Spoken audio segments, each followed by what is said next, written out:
estamos aquí en Cholula y ahora venimos a ver a Fritz Glockner, un escritor poblano, y que de verdad estamos muy muy contentos de estar aquí porque además nos recibe en su casa. Muchísimas gracias, Fritz, por estar con nosotras. Al contrario, gracias por venir y por abrir estas cámaras, estas luces para platicar con ustedes. Muchísimas gracias, Fritz. Platícanos, nos gustaría saber, ¿cuándo es que surgió en ti la inquietud de ser escritor? ¿Cómo surge? ¿Desde niño querías ser escritor? Sí, de pronto puedo asegurar que desde chamaco empiezo con el ímpetu, con las ganas, con el gusanito por escribir. Puedo contarte que mi primera novela la escribí en cuarto de primaria, digamos. Bueno, claro, no, o sea, no me vean con esa cara de ¡oh! Mozart, no es que sea yo Mozart, el Mozart de la literatura poblana, no. Sino que, bueno, en esa época estoy ávido leyendo los clásicos juveniles, ¿no? Alejandro Dumas, Julio Verne. Y en esa época existía una colección excelente de Editorial Bruguera, que actualmente es Ediciones B, que es la editorial que me publica, por cierto, que tenía la colección Libro Amigo. Y entonces, inmerso en esa coincidencia, fue que con un amigo escribimos, digamos, nuestra primera novela fue compartida, él hacía los dibujitos y yo el texto, ¿no?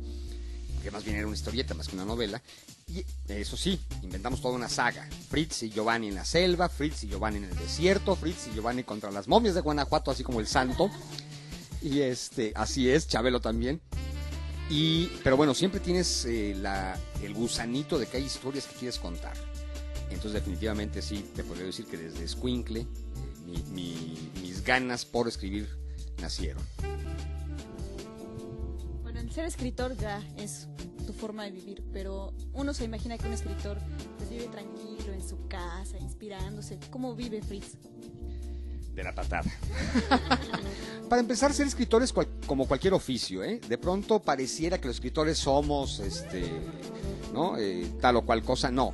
Ser escritor es como ser albañil, como ser médico, como ser abogado, como ser zapatero. Es un oficio. Tu oficio es tus dedos puestos en un teclado o tu plumita puesta en el papel en blanco. No, sí me gusta desacralizar esta imagen, ¿no? De divas o de, tenemos que inspirarnos, ¿no?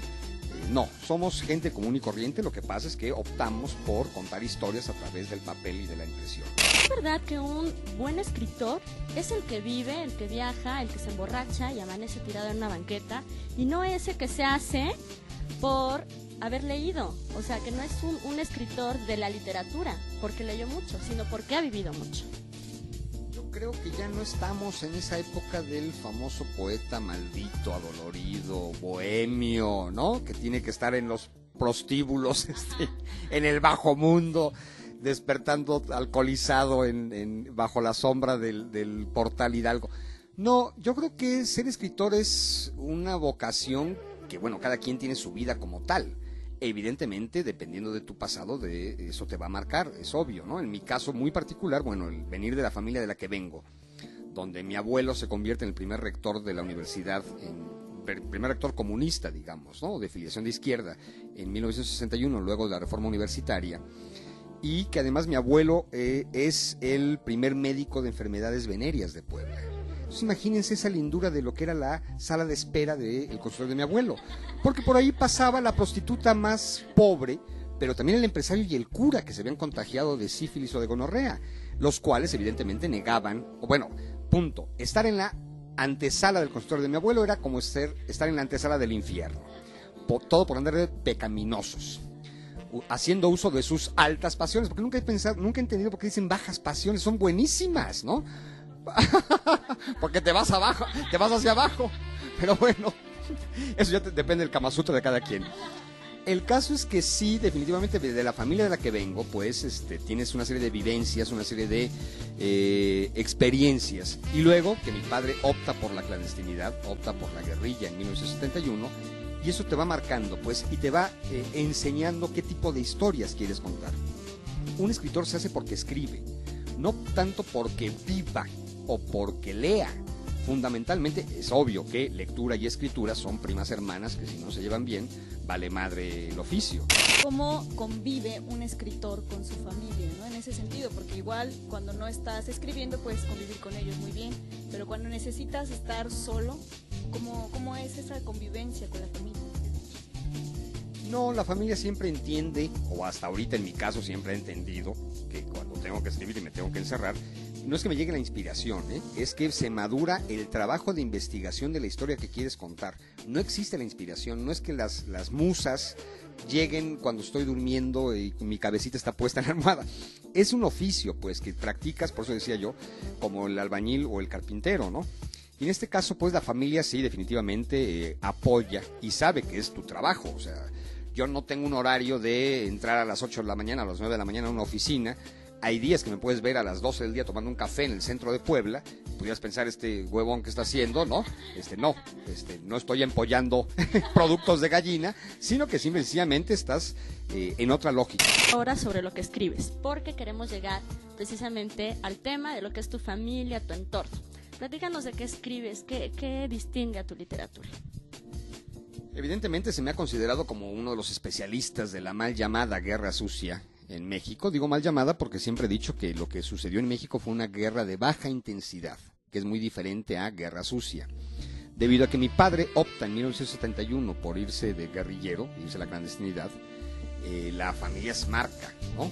Marca la familia y de pronto suponíamos que mi papá se había ido con una amante, y a lo mejor se llamaba Cecilia, Rocío, Patricia la amante, y 2 años y medio después, gracias al entonces noticiero de televisión 24 horas de la noche, con Jacobo Saludowski, nos enteramos de que la amante de mi papá se llamaba Revolución, o Utopía, y que estaba en la famosísima cárcel de Lecumberri, ¿no? En el Distrito Federal, y bueno, obvio, existió una gran emoción por reencontrarte con tu padre, pero bueno, de ahí que yo a los 13 años, haya visitado y haya conocido lo que fue el infierno. El infierno sí existía, cabrón, como decía Dante, y era Lecumberri. La cárcel de Lecumberri era evidentemente un gran infierno. Mi padre, por supuesto, que fue torturado y demás. Y de ahí el pensar que no existía nada escrito sobre esta historia de tragedias. De lo cual he publicado ya 2 novelas. 20 de cobre, que es mi primera novela, donde platico esta historia familiar. Luego la novela Cementerio de papel. Y el año pasado publiqué el libro de historia de la guerrilla en México, que es Memoria Roja, historia de la guerrilla en México de 1943 a 1968. Eso caracterizaría un poco mi literatura, aunque bueno, he publicado también El barco y la ilusión, que es una novela biográfica de Germán Valdés Tintán, para mi gusto el mejor actor cómico de México, y este año acabo de publicar Se nos hizo tarde, que es mi más reciente novela, que es un viaje a la nostalgia de la generación de quienes nacimos en los años 60 y 70, digamos, ¿no? ¿Qué había en la televisión? ¿Qué había en el cine? ¿Por qué le llamábamos discoteca y no antro? ¿Por qué la palabra rebelde tenía todo un significado ideológico político, no un pinchurriento grupito de música de pseudo rock, ¿no? O sea, ser rebelde tenía una connotación, no era "y soy rebelde", ¿no?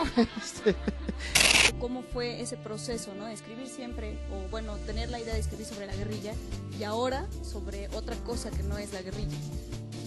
No es difícil, sí es un descanso, evidentemente, ¿no? De pronto escribir de la guerrilla es cargar sobre el lomo muchos muertos, desaparecidos, torturados, madreados, etc, etc, etc.